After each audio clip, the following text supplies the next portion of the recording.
నాకు పోటీగా నిలబడతారా మీరు? ఇది చెప్పిరమ్మని పంపినాడా జగన్ మిమ్మల్ని? నన్ను మీ అన్నలాగే చూసుకుంటానని చెప్పుండావు. అందులో ఏమాత్రం నిజం ఉన్నా నా కొడుకుని గెలిపిస్తానని నాకు మాట ఇవ్వు వివేక. అయ్యా, మేడం ఫోన్ చేశారు.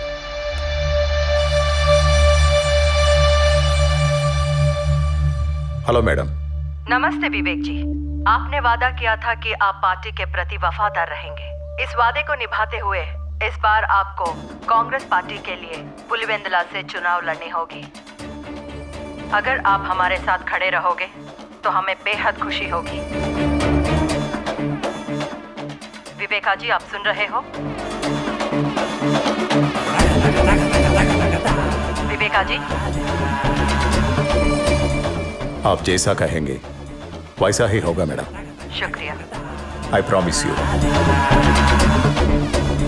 आई एम गोइंग टू कॉन्टेस्ट इन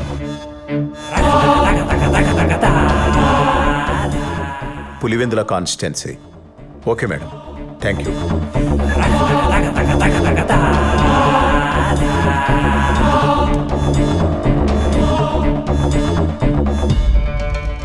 వదినమ్మా,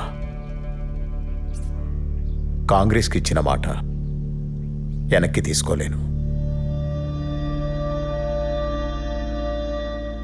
అలాగని చనిపోయిన మా అన్న కుటుంబానికి అన్యాయం చేయలేను. నా ఇంటి గడప తొక్కి కన్నీటితో అడిగిన మీ మాటను కాదనలేను.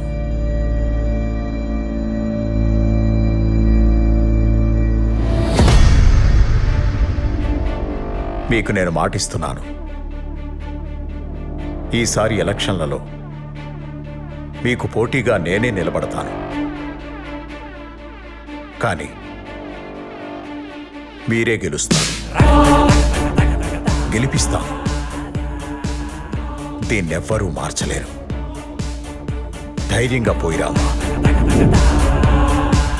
వివేకానందరెడ్డి ఇంట్లో చీమ చిటుక్కుమన్న శబ్దాన్ని కూడా అందరికంటే ముందు జగన్ చెవికి చేరవేస్తున్న గుంటనక్క ఎర్ర గంగిరెడ్డి.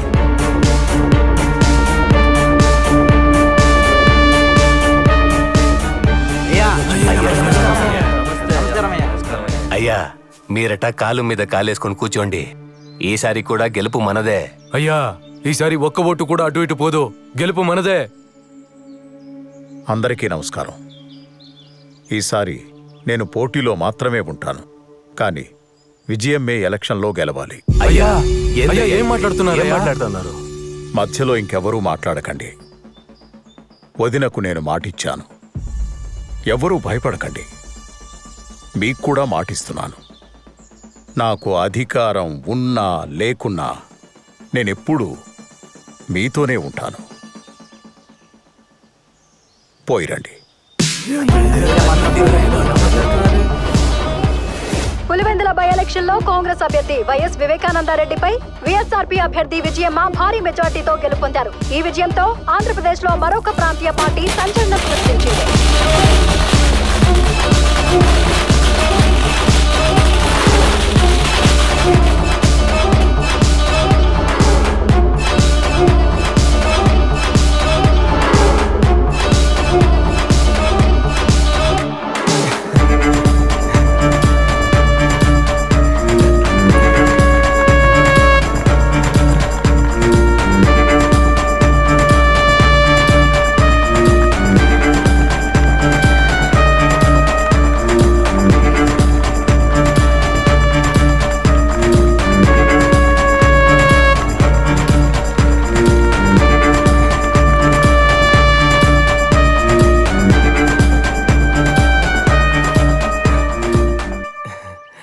మనం గెలిసిండా నాయన, చాలా సంతోషంగా ఉండదు. ఈ టైంలో మీ నాయన ఉంటే ఎంత బాగుండునో గదా. మీ నాయన పొగోడికి మాటిచ్చినా పొరపాటును కూడా మర్చిపోయి ఉండేవాడు కాదు. వివేక కూడా అచ్చం ఆయనలానే ఉండాడు. ఇచ్చిన మాట నిలబెట్టుకుండాడు.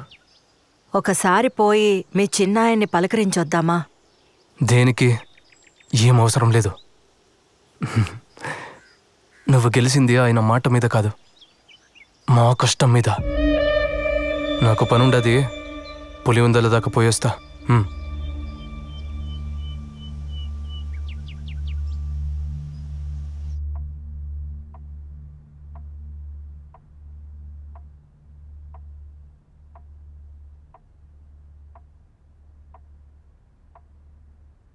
అన్నా, మనం ఇప్పుడు పవర్లో ఉండాం కదన్నా. ఆ వివేక ఒంట్రోడయిండు. ఇప్పుడు వాళ్ళ పేనామిల్ని పిలిపించి ఆస్తి గురించి అడుగుదామా? వివేకాన్ని తక్కువ అంచనా వేస్తుండారు. మిమ్మల్ని గెలిపించాడు అంటే వాడు ఓడిపోయినట్టు కాదు. నాకు తెలిసినట్టు ఎమ్మెల్సీ ఎన్నికల్లో పోటీ చేస్తుండాడు. ఎమ్మెల్సీ ఎన్నికలు ఉంటాయని కూడా తెలియకుండానే రాజకీయాలకు వచ్చేసుండారా మీరిద్దరు? ఉప ఎన్నికల్లో ఓడిపోయి డిపాజిట్ ను కాపాడుకున్న వైఎస్ వివేకానందరెడ్డిని వ్యవసాయ శాఖ మంత్రిని చేసిన ప్రభుత్వం గతంలో ఎమ్మెల్సీగా పనిచేసి పదవీ కాలం ముగియడంతో రాజీనామా చేసిన వైఎస్ వివేకానందరెడ్డిని ప్రభుత్వం మళ్లీ ఎమ్మెల్సీని చేసి వ్యవసాయ శాఖ మంత్రిని చేసింది.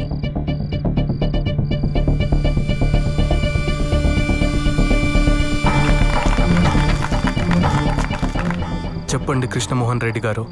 అన్న, వివేకం ఉంటే మన పార్టీలోనైనా ఉండాలి, లేదా పవర్లో లేకుండాయినా ఉండాలి.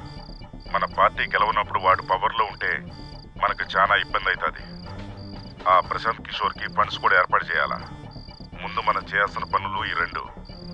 దీని గురించి మీరు చాలా సీరియస్గా ఆలోచించాలి.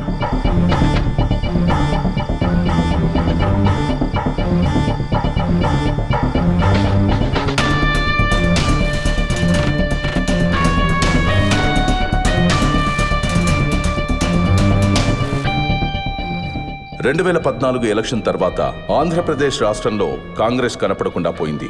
అప్పుడు మనోడు మళ్లీ ఆట మొదలుపెట్టాడు.